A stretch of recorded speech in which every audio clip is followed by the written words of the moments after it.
সনাতন ধর্মকে বাঁচানোর একটি মাত্র পথ। একজন একজনকে দেখলে সকালবেলা রাধে রাধে বলবেন কিংবা হরে কৃষ্ণ বলবেন। আমি বলে গেলাম আপনাদের, আমি কমিটির ছেলের কাছে ফোন করে দেখব যে আপনারা কাল থেকে রাধে রাধে বলছেন না হরে কৃষ্ণ বলছেন। হরে কৃষ্ণ বলতে পারেন, রাধে রাধে বলতে পারেন, কারণ হরে কৃষ্ণর মধ্যে কিন্তু রাধা পাবেন। কেন? হরে মানে রাধা, কৃষ্ণ মানে কৃষ্ণ।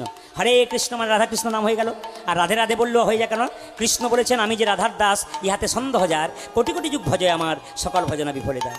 যদি আপনি রাধার দাস কৃষ্ণকে না মনে করেন আর যুগ যুগ ধরে ভজনা করেন, আপনার কোনো লাভ হবে না। আমি আপনাদের বলতে চাই, কীর্তন চলাকালীন, এদিকে কীর্তন চলাকালীন কেউ যদি গল্প করে তাহলে বুঝে নেবেন আপনি যেটা নিয়ে যাবার জন্য এসছেন তার উল্টোটা নিয়ে বাড়ি যাবেন। আপনি কীর্তন শুনতে শুনতে যদি গল্প করেন, আপনার বাচ্চা সামনে বসে মাকে দেখবে ছোট থেকে গল্প করছে, ও বড়তে গল্প করলে আপনি প্রতিবাদ করতে পারবেন না, কারণ আপনাকে মুখের সামনে জবাব দেবে। যেহেতু মায়েদের সংখ্যা এখানে বেশি আছে, তাই আপনাদের কাছে আমার নিবেদন রইল, আকাশের শোভা চন্দ্র যেমন, চন্দ্রের শোভা তারা, ব্রজের শোভা কৃষ্ণ যেমন, নদিয়ার শোভা গোরা, পুকুরের শোভা পদ্ম যেমন, পদ্মের শোভা অলি, হরিনামের শোভা তেমনি রে ভাই যত ভকত মণ্ডলী। আপনারা উপস্থিত থেকে এই আসরটা শোভা বৃদ্ধি করেছেন।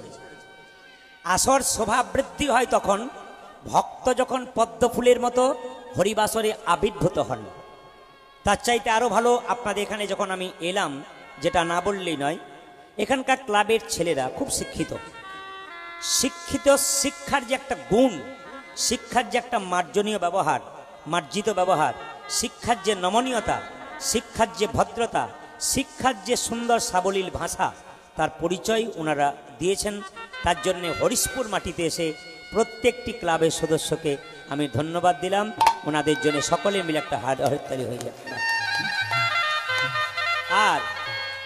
আর একটু ধন্য হলাম এই জন্যে যে কপিল মুনির আশ্রম থেকে মহারাজ জি এসছেন, যার সঙ্গে আমার পরিচয় হলো। কপিল মুনির আশ্রম আমি যেতে পারিনি, কিন্তু ওনার ছোঁয়াতে, আমার স্পর্শে আমি আজকে ধন্য হয়ে গেলাম। হয়তো মনে মনে ভাবলাম যে বাবা হয়তো একজনকে পাঠিয়েছেন কৃপা করার জন্য, সন্তানের মঙ্গলের জন্যে। কয়েকটা ভক্তের আবেদনে আপনাদের সামনে জানাতে চাই, আপনার বাড়ির যে বাচ্চা আছে, সেই বাচ্চার মঙ্গলার্থে যারা আপনারা শ্রীখণ্ডে যান, মানে আপনাদের দক্ষিণ চব্বিশ পরগনার মানুষ বিভিন্ন জায়গায় বেড়াতে যায়। যেমন আমি যে বললাম যে সব তীর্থ বারবার আর কি একবার নাকি, তাই তো? হ্যাঁ, আপনাদের বারবার, কিন্তু আমাদের ওখান থেকে যারা আসে তার বাবা কপিল মুনি আশ্রম গিয়েছিলাম গো, অনেক কষ্টে গিয়েছিলাম। আপনার তো কাছে হয়ে গেল। আপনার তারাপীঠ যাবেন, বেশি যেতে পারবেন না, কম যাবেন। আর তারাপীঠ আমাদের কাছে, জয়দেব মেলা আমাদের কাছে, আমাদের মনে হচ্ছে বারবার প্রতিবারে যায়, আপনার দুবার গেলেন, চারবার বন্ধ করে দিলেন। কিন্তু আমাদের সেই অবস্থা। শুনে নিন মায়েরা, আপনারা একটা জায়গায় যাবেন, সবাইকে বলবো, দক্ষিণ চব্বিশ পরগনার একটি ছেলে কয়েকদিন আগে চাকরি করে, সার্ভিস করে, রবিবার দিন করে, আমি কোথাও গান করতে যাচ্ছিলাম, ছেলেটি ফোন করছে, বাবা আমি চলে এসেছি। বলে কোথায়? ঠিক শ্রীখণ্ডের কাছাকাছি, একটু বলুন কোন পথে যাবো। ওকে সব লোকেশন দিলাম, ওই চলে গেল। দেখার পরে আমাকে ফোন করে বললো, ভিডিও কল করে দেখিয়ে বললো, এই দেখুন শ্রীখণ্ডে গোপীনাথের মূর্তি দেখলাম, গোপীনাথের হাতে অর্ধেকটা পাথর দেখলাম। বললাম অর্ধেকটা পাথরের নাড়ু দেখলে? বলে হ্যাঁ। কেন দেখলাম এটা আপনি বলুন। বললাম এটা তো কথার ফোনের মাধ্যমে হয় না, লীলার মাধ্যমে শুনতে পাবে। আজকে শুনে নিন, আপনারা বহু জায়গায় গেছেন, মন্দির দেখেছেন, ভগবানের মন্দিরে নাড়ু দেখেছেন হাতে, কিন্তু ওখানে গিয়ে দেখবেন অর্ধেকটা পাথরের নাড়ু। কেন পাথরের নাড়ু হলো? ছোট্ট রঘুনন্দন এই যে কীর্তনে মালা দিল, তিলক দিল, এই মালা দেওয়া তিলক দেওয়া রীতি প্রথম চালু করেছিল কে?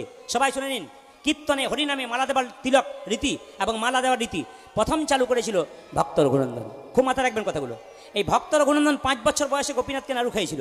ভক্ত রঘুনন্দনের জন্ম হয়েছিল বৃহস্পতিবার, নাড়ু খাইয়েছিল সেটাও বৃহস্পতিবার। এবং যেদিন জন্ম হয়েছিল সেদিন লক্ষ্মী পুজো ছিল না, সেদিন সরস্বতী পুজো ছিল। এখন আমি কথাগুলো বললাম, আমি আগে বলেছি, অনেক কথা বলেছি, মাঝখানে আপনার উত্তর দেবো, প্রশ্ন নেবো। আচ্ছা বলুন তো মায়েরা, কী বার জন্ম নিয়েছিল জোরে বলুন? একজন একজন বুধবার বলছে, বুধবার। কী বার বলুন? আচ্ছা, সেদিন অমাবস্যা ছিল না পূর্ণিমা ছিল? পূর্ণিমা ছিল। এই প্রসাদটি গোপীনাথকে খাইয়েছিল 5 বছর বয়সে। কীর্তনের শেষে কমিটির ছেলেরা প্রচুর প্রসাদ এখানে দিয়ে গেছে। এই প্রসাদ কীর্তনের শেষে আপনারা মায়েরা কাপড়ের কোণে ভক্তিপূর্ণভাবে বেঁধে নিয়ে যাবেন। দাদা ভাইরা যারা এসছেন পকেটের মধ্যে নিয়ে যাবেন। লাভ কি আছে? শাস্ত্র পড়ুন, পরিষ্কার করে লেখা আছে। কি লেখা আছে?